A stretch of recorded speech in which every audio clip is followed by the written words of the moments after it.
Барлықтарыңызға қайырлы күн. Менің есімім Жансая және менің арнама қош келдіңіздер. Бүгінгі сабақта біз адамның жүйке жүйесі жайлы айтатын боламыз. Жалпы жүйке жүйенің маңызы және жалпы жүйке жүйе жайлы сөз қозғайтын боламыз. Жүйке жүйе бізде негізінен екіге бөлінеді. Бұл орталық және шеткі болып, орталық ми мен жұлыннан тұрады, ал шеткі бізде жүйке талшықтары мен жүйке түйіндерінен тұрады екен. Жалпы адамның жүйке жүйесі осындай болып көрсетіледі. Ми, сосын адамның жұлыны. Келесі бұл жалпы жүйке жүйенің маңызы. Мен осы жерде жүйке жүйенің үш негізгі қызметін жазып кеттім. Алғашқысы бұл бізде сенсорлық болып келеді. Бұл сезгіш рецепторлар ішкі және сыртқы тітіркендіргіштердің әсерін қабылдап, ақпаратты орталық жүйке жүйесіне жіберіп отырады екен. Яғни бұл қабылдағыш. Бұл сенсорлық функция. Кейін байланыстырғыш. Бұл бізде сезгі жүйкелерден алынған ақпаратты жүйке жүйесі талдап, тиісті жауаптарын анықтайды. Яғни осы біз қабылдаған ақпаратты біздің жүйке жүйеміз, яғни орталық жүйке жүйеміз, миымыз қабылдап, соны талдайды екен. Оны біз байланыстырғыш деп атаймыз. Кейін соңғысы бұл моторлы. Тітіркендіргіш әсері қабылданып, талданғаннан соң бездер немесе бұлшықеттерді басқару арқылы жүйке жүйесі нақты бір қимыл түрін жауап түрінде жүзеге асырады екен. Яғни мысалы бір жағдайды алайық, біз ыстық бір шәйнекке қолымызды күйдіріп алдық, яғни біз бүйтіп тексереміз, тексеріп ол сезгеніміз сенсорлық болып табылады. Ол біздің миымызға мынау ыстық екен ғой дегені бұл байланыстырғыш.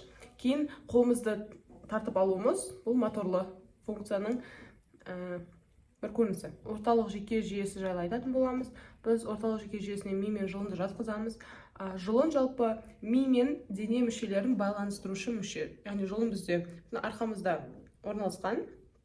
Ми ағзада барлық мүшелер жүйелерді үйлестіру және реттеу қызметін атқаратын дененің орталық басқарушы мүшесі. Яғни денеміздің бастығы, яғни біздің миымыз барлық процестерге жауап береді екен.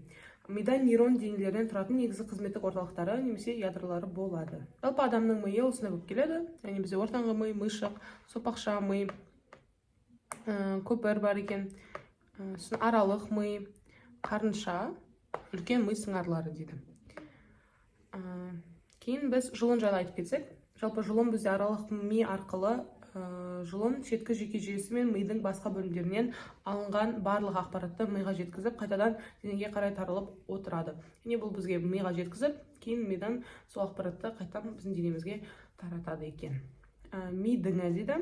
Ми діңіне бізде ортаңғы ми, ми көпірі және сопақша ми жатады. Ортаңғы ми көру, есту және сипап сезуді реттейді. Ми көпірі мишықпен байланысады екен. Сопақша ми арқылы жұлын мимен байланысады. Ми көпірі мен сопақша ми жүрек қан тамырлары, тыныс алу жүйелерінің жұмысын реттейді. Яғни қызметі осы. Мишық болса бізде денеміздің кеңістіктегі тепе-теңдікті сақтауын, яғни тепе-теңдікке, іс-қимылға, жалпы қимыл қозғалыстарының барлығына жауап береді. Кейін тағы да біз айтып кететін жайт бұл рефлекс. Рефлекс дегеніміз бұл дененің белгілі бір бөлігіндегі рецепторлардың тітіркенуінен басталып, оған ағзаның жауап қайтаруы. Қозудың жүріп өтетін жолы рефлекс доғасы деп аталады. Рефлексті бізде Павлов деген бір ғалым екіге бөледі, шартсыз және шартты. Яғни шартсыз дегеніміз бұл туа біткен, тұқым қуалайтын, қосымша жағдайда қажет етпейді, тітіркендіргіш әсер еткенде бірден жауап пайда болады екен. Бұл мысалы түшкіру, жұтыну деген сияқты бір әрекеттер ағзада өмірді сақтауға бағытталған екен. Кейін шартты рефлекс, бұл бізде тұқым қуаламайды, өмір тәжірибесі арқылы қалыптасады. Яғни өмірде болған бір жағдайлардың арқасында осы шартты рефлекстер қалыптасады екен.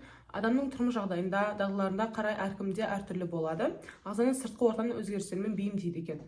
Яғни әртүрлі жағдайларға байланысты осы шартты рефлекс пайда болады. Сонымен сабағымыз аяқталды. Сіздерге ұнаған болса, лайк басып кетуді ұмытпаңыздар, және де комментарияға осы үш кейіпкердің үш эмоцияның қайсы екенін жазып кетіңіздер. Қуаныш деген үміттемін. Осымен болды. Барлықтарыңызға рахмет.